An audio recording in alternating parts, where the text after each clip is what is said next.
there's a valley like this there as well. That's where the reservists, Israelis, this was regular army. The reservists were there. There were very, very, very strong battles, as you notice. Very big battles here. And in the middle, they also tried in the middle.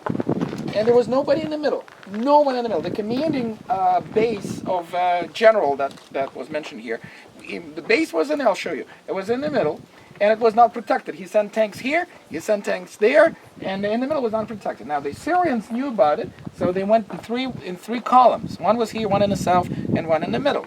So there were heavy fightings here, heavy fightings in the south. There was nothing going on in the middle.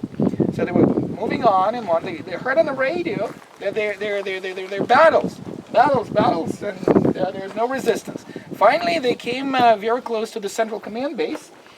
Now, General Natan didn't have any tanks, so he sent all his soldiers of the command, the cooks, the secretaries, the radio specialists, all that people. He said, well, take grenades and go fight. All right? And so, and the folks like me, we don't know how to fight. You know, MPs, they don't know how to fight. So they all went out, and they made lots of noise. And so the Syrians were thinking, well, this is some serious forces that are right there. And so guess what? They turned around and went back. There was basically no tanks at all on the Israeli side. And again, the commander of the Syrian forces in the middle section was court-martialed in Syria because he could not explain why would he go back, because there was no tank. Most of the people died, though. Most of the folks that were fighting here, they died. How many? I don't actually remember, but you've heard that only 4 tanks survived out of 144. So almost everybody. You can see all these trees are planted to remember the soldiers. But most of the folks here were actually officers, because the Israelis did not have a night vision equipment. The Russians supplied the Syrians with a night vision. The Israelis did not have night vision, and so the officers had to look physically, get out of the tower and look, and that's when they were hit by the machine guns from the tanks, the Syrian tanks, because they were visible. And most of the officers here died. But despite of this fact, they were able to stop right here. This is the furthest they could go. This is the last tank. In other words, they could not go any further than this, the Syrians. And the Israelis were able to hold up to here for 3 days. And then the reserve tanks actually arrived, and then they were able to even break through the Syrians and push them back to Damascus. So this is a Syrian tank? This is a Russian tank in the Syrian army. Yes, it is a Syrian. It's a Syrian tank. T-62. Yeah, well, this is 1973. 1973. And I think, if correct me if I'm wrong, but I think this is the Abrams. It's American. It's an American tank that was used by Colonel Golan. I think what is incredible in this story, and you've heard that has been mentioned in the reporting, I like it, the leadership. The fact that the officers were leading the soldiers, they were setting the example. And that is very true about the Israeli army. This is what we are being trained, and I mentioned that Rachel, my daughter, is having graduation next week. This is what they train the soldiers in. You know, she's a surgeon, and so that's the leadership. You take the bullet first, and that is a very powerful weapon that the Arabs don't have. You see, they don't have this. They will send soldiers to, and they will hide behind their backs. It's just that the problem is they have too many of those soldiers. Like in Egypt, the Egyptian army, 10 million people or something like this. Lots and lots and lots and lots and lots and lots. All right, so that's. But the situation was very critical, and notice that not a single American soldier fought here. Not a single one. Not a single one. Fortunately, we were able to get American equipment. And yes, the U.S. sent equipment. I think it was Nixon who finally made a decision, yes, to help. Because his problem was the Russians. He always saw the Russians behind this conflict. And he was very apprehended to engage in conflict with the Russian bear.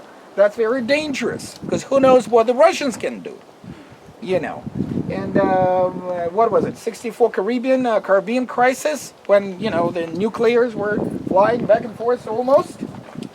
Yeah, That's Kennedy. Yeah, that's Kennedy, right? But 64, I believe, right? That's something like that. It was not that long ago that we almost got ourselves in trouble with this. So the American administration have their own prerogatives, their own policies. They were afraid of the Russians, and Israel did not have any back, and we don't have a rear. You see, if they fight, they push us into the ocean because it's what? How many kilometers we said? What? 120 k's. That's it. Right, we're pushed into without back in the sea, and that was very, very. You can ask Uri because he was a soldier here in 1973. It was very dangerous, not only for the soldiers but for everybody. And that's one thing that maybe, folks, you can realize after being in Israel, that any conflict for us is a life and death situation. It's either to be or not to be. All right, it's not a skirmish. It's not a regional, some kind of a conflict over something small. For us, it's either we're here or not, because this is what the Arabs, this is what they want, basically. They don't want us here. Period. Period. I don't know if you heard about a year ago. Helen Thomas, an American correspondent in the White House, made a comment about Israel when she was asked, what shall the Jews in Israel do? She said, let them go home to Poland and Germany. That's what she said. American journalist. I remember that. American, not Arab, right? Though she's from Lebanon, though. She's originally from Lebanon. She's originally from Christian family, Lebanese Christian family. Yep. She said they don't belong here. Let them go back to Poland. In other words, let them, being burned in the gas chambers or been locked in Siberia, or whatever. Well, she must have not been a Christian.